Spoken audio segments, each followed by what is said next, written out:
В начале апреля по всей стране стартовала традиционная вахта памяти. Это всероссийская акция, цель которой – почтить память погибших в Великой Отечественной войне. На полях сражений Второй мировой до сих пор лежат сотни тысяч советских солдат. В архиве напротив их имен короткая строчка «Пропал без вести». А родные ничего не знают об их судьбе. Из этого безвестия героев, отдавших жизнь за победу, возвращают поисковики. Такая работа сегодня ведется и под Ржевом, где в 1941-1942 годах велись ожесточенные бои на Калининском фронте. По официальным данным, потери среди советских солдат там превысили 1 миллион человек. Среди них были и сотни якутян. Каждый год сюда приезжают волонтеры, чтобы помочь найти останки бойцов, погребенных в полях, и идентифицировать их. Восстановить имена помогают медальоны, которые были у каждого солдата.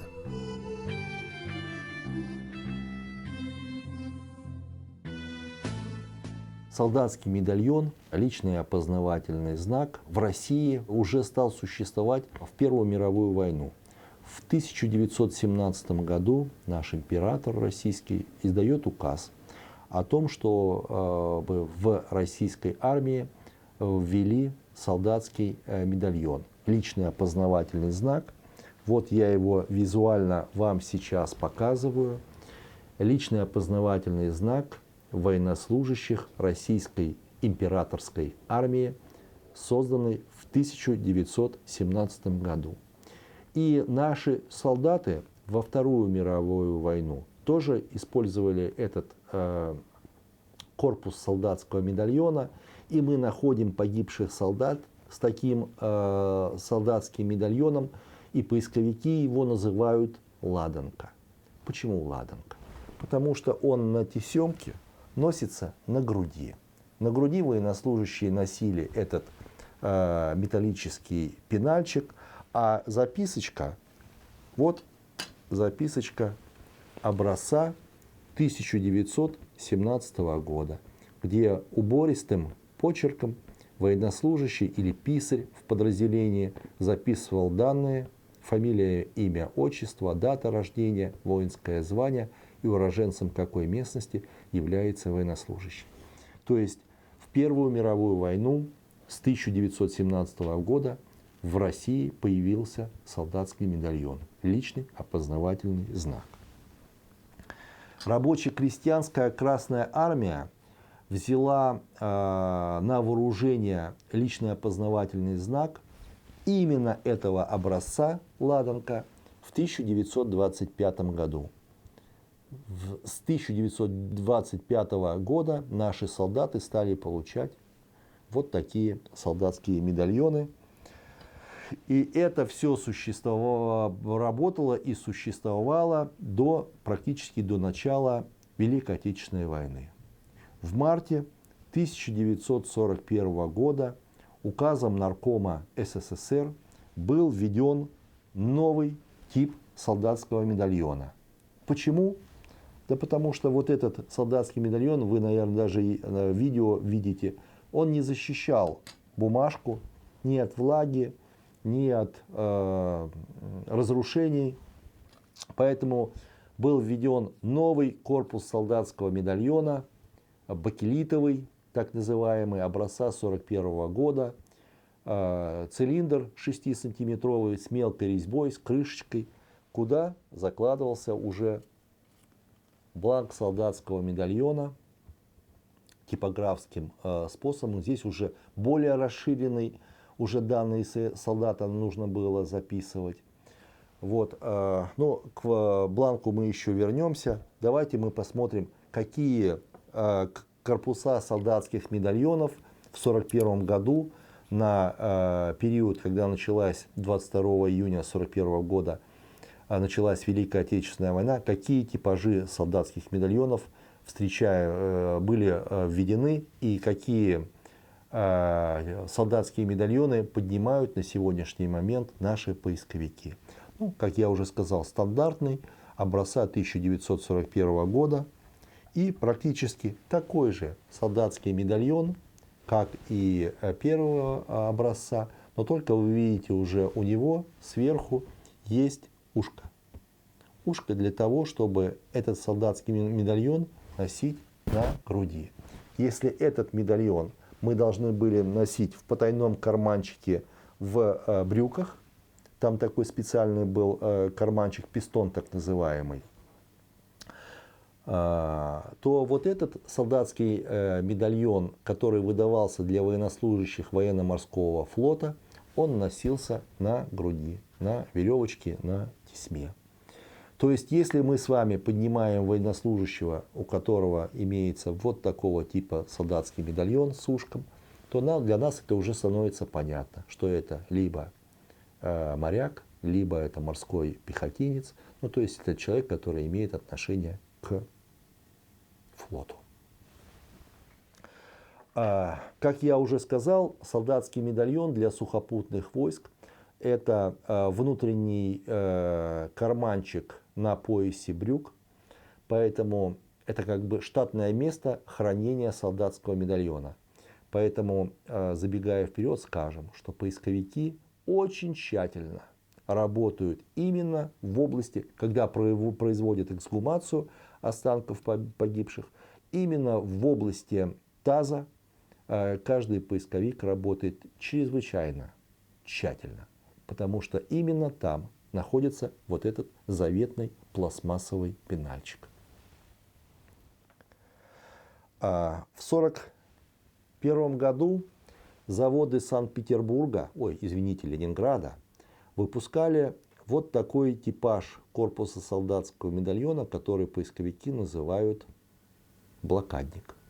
Почему блокадник? Потому что выпускался он заводами Ленинграда, Санкт-Петербурга в 1941, 1942, 1943 годах для военнослужащих, которые воевали при обороне нашей северной столицы, города Ленинграда. Вы видите, что на нем нет граней. Это отличительная черта корпуса солдатского медальона.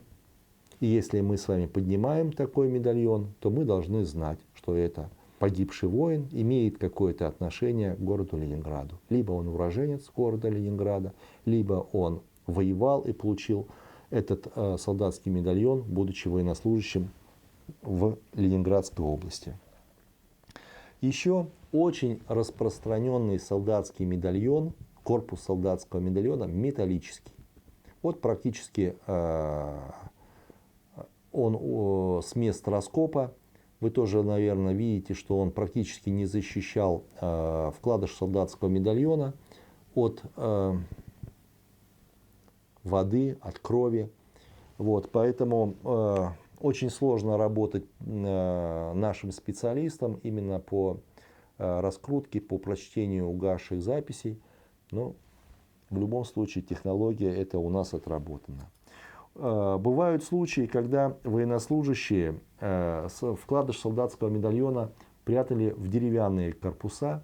Это такой корпус для противогаза, где карандаш хранился для смазки стекол противогазных. Вот. Очень часто мы находим погибших солдат, вот, которые использовали даже деревянные корпуса солдатских медальонов. Вот этот медальон мы подняли на Курской дуге у погибшего солдата. Что нужно сказать, что солдатский медальон, который был введен практически в начале Великой Отечественной войны, как лично опознавательный знак, выполнял две функции. Он был личным опознавательным знаком военнослужащего, и еще он выполнял функции удостоверения личности. То есть для рядового и сержантского состава Красной Армии в 1941 году солдатский медальон еще выполнял функцию удостоверения личности или, скажем, военного билета. Вот. Наши специалисты нашей лаборатории «Солдатский медальон», мы на протяжении уже 20 лет боремся с мифом, который существует у нас в поисковой среде. Миф, он гласит следующее, что солдат не подписывал солдатский свой медальон, считая, что если напишешь солдатский медальон, то тебя непременно убьют. Из поколения в поколение передавался этот миф. И вот наши специалисты в лаборатории на протяжении уже многих лет мы стараемся не то что убедить, а рассказать, что, дорогие друзья, в 1941 году солдатский медальон выполнял функции удостоверения личности. Поэтому желание военнослужащего записать или не записать, оно отсутствовало. Это удостоверение личности, паспорт, военный билет военнослужащего. Поэтому он всегда был заполнен. Другое дело, что прошло очень много времени, и мы уже теряем те записи, которые там были нанесены, но тем не менее мы с вами должны знать, что это миф, и миф неправильный. В 1942 году солдатский медальон перестают выпускать для нашей армии, и вводится красноармейская книжка. Красноармейская книжка — это практически бумага, которая не защищала вкладыши, листочки от разрушений. Вы можете себе представить, у вас в накладном кармане лежит красноармейская книжка. И вам нужно метров 300 проползти по распутице, по грязи, по воде. Что будет с этой красноармейской книжкой? Она уже будет нечитаемая. А представим, что военнослужащий получил ранение, и практически вся его одежда пропитывается кровью, обильно пропитывается кровью, и понятное дело, что красноармейская книжка уже практически нечитаема. Красноармейская книжка — это удостоверение, а солдатский медальон — это личный опознавательный знак. Почему руководство Красной Армии сделало такой шаг? Поисковики обсуждают эту тему, но мы не пришли к одному мнению, почему так появилось. Но мы знаем, что если еще боевые действия 1941 года, начало 1942 года, мы находим солдат с солдатскими медальонами. Уже после 1942 года, 1943, 1944, там уже была красноармейская книжка, солдатских медальонов уже не было, поэтому, как правило, поднятые солдаты уже имеют такую у нас запись неизвестный. Его имя нам неизвестно, не установлено. Поэтому хороним мы его как неизвестного солдата, к сожалению. Хочу еще показать вкладыш солдатского медальона. Видите, по центру идет зеленая полоса. Это отличительная черта военнослужащих пограничных войск. Вот такие отличительную черту имели у нас пограничники. То есть, если мы с вами поднимаем погибшего вот с таким вкладышем солдатского медальона, то мы знаем, что это пограничник. Давайте еще вернемся к нашему солдатскому медальону. Что же здесь солдат должен был записать? Здесь записывается фамилия, имя, отчество, воинское звание, год рождения, уроженцем какой местности является военнослужащим, адрес его семьи. Для чего? Чтобы известить семью, что красноармеец Иванов Иван Иванович погиб смертью храбрых. Также здесь записывается военкомат, какой призывал этого солдата, и группа крови, чтобы уже солдат, попадая с ранением в госпиталь, там уже никто не определял, а было уже понятно, что там первая группа, вторая группа крови военнослужащего. Вот здесь вкладыш, который я сейчас вам показываю, это половинка стандартного вкладыша военнослужащего. То есть одна половинка, зеркальная половинка. Их должно быть две. В случае гибели товарищи откручивают солдатский медальон, достают один вкладыш, и этот вкладыш идет в расположение штаба части, а второй вкладыш остается в пенальчике и остается на теле погибшего солдата. Штаб знает, что красноармеец Иванов погиб за деревню Максимовка, и на теле военнослужащего остается личный опознавательный знак вкладыш солдатского медальона, чтобы мы могли установить имя этого погибшего. Вот такая двойная защита. После 1941 года, когда уже были отменены солдатские медальоны, в любом случае солдаты не хотели быть неизвестными и очень часто использовали уже самодельные корпуса солдатских медальонов. Вот здесь я показываю стандартный тип солдатского медальона, который наши воины делали из гильзы Мосина. То есть, если мы с вами в раскопе, в кармане у военнослужащего поднимаем вот такую комбинацию, когда пуля обратным концом, как бы пробочкой становится в гильзе, это с большой долей вероятностью не просто такая игрушка, а это солдатский медальон, который сделал наш солдат для того, чтобы не быть неизвестным. Поэтому вот на такую комбинацию мы всегда должны очень внимательно относиться. Мы сегодня с вами я рассказал о типаже солдатских медальонов, но давайте еще с вами поговорим, благодаря чему поисковики устанавливают имена погибших защитников.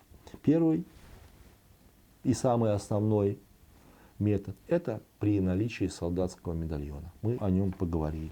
Второй – это наличие государственной награды.